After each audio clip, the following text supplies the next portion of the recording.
Hi, it's Stacy, and I am wanting to talk to you about something that is bothering me.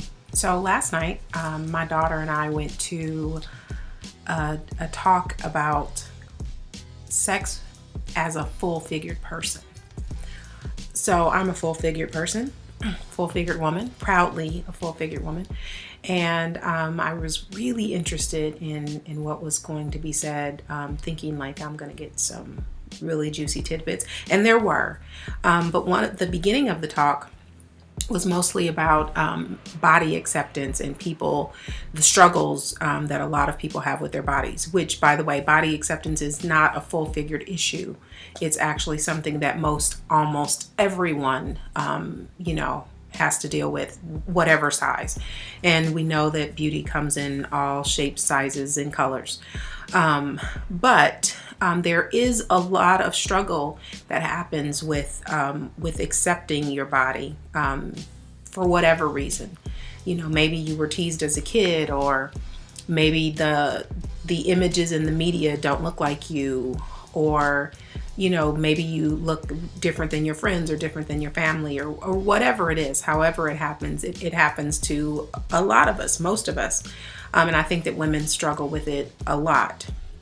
But one of the things that bothered me about the talk was, and the speaker was a full-figured woman, and she was talking about being able to have sex, have great sex, amazing sex as a full-figured person.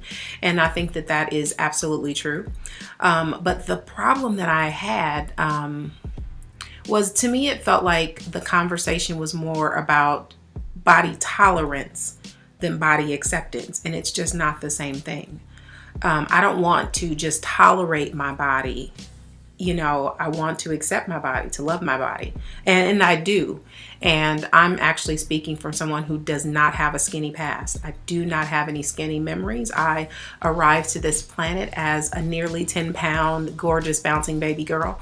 And, and I was born to a shapely mother. My mother has always had an amazing body. And, and out of the three of us, I'm in the middle of a sister sandwich.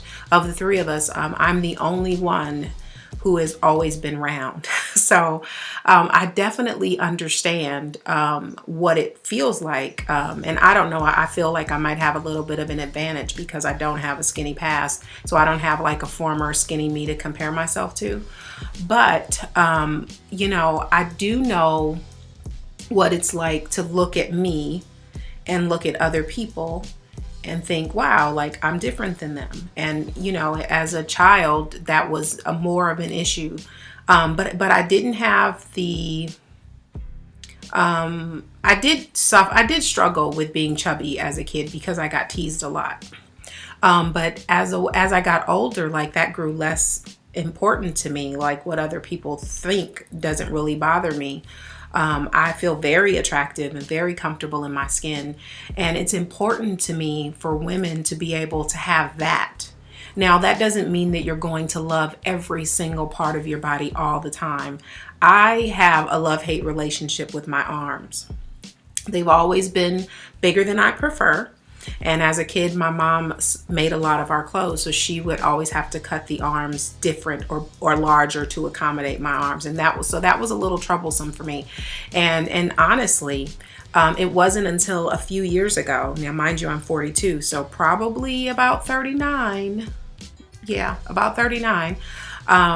Actually, I'm 41. I'm going to be 42. Look, I'm aging myself. Yes, but anyways, about age 39, I finally decided that I was going to go outside after not having done this since elementary school, that I was going to go outside in a sleeveless top. And that was like a huge deal for me. And the reason I did that was because I thought, like, how am I going to, help people to love themselves and to make change if I'm not willing to do that? So it wasn't that I didn't love myself. I just didn't like my arms. So, and at the time I wasn't focused on sensuality or anything. So I didn't know that was going to play a role, but I did take the thing. And guess what happened? I went out with a sleeveless top on and people didn't gawk at me. No one stared. No one was like, oh my God, look at her arms. That didn't happen. it was just like whatever, like nobody even noticed them, you know? So a lot of what we think about ourselves is just projection. Like most of the time, people are not looking at you. They're too busy looking and thinking about themselves. And even when they do look at you, and if they have something negative to say, that's never about you. It's always about them.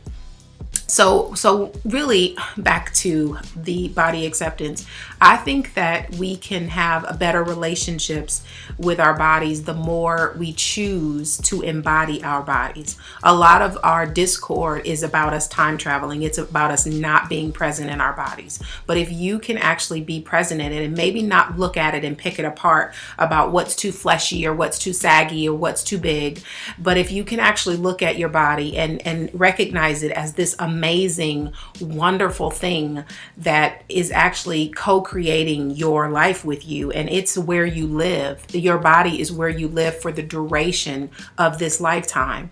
So being able to live in it and honor it and love it is a privilege.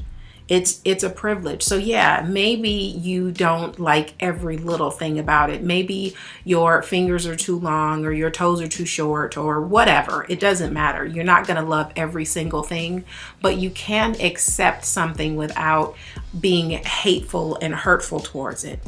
Your life will be so much better.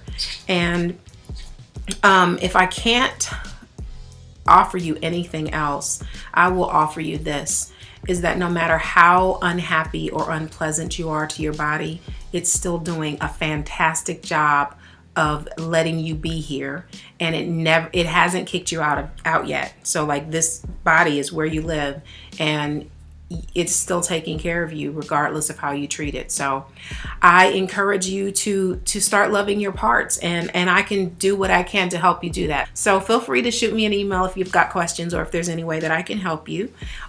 Feel free to leave a comment below this video, and I will talk to you soon. Thanks for listening to me ramble. I know that I'm a little long-winded sometimes, but I just wanted to share that because I do believe that somebody out there needed to hear this today. Bye.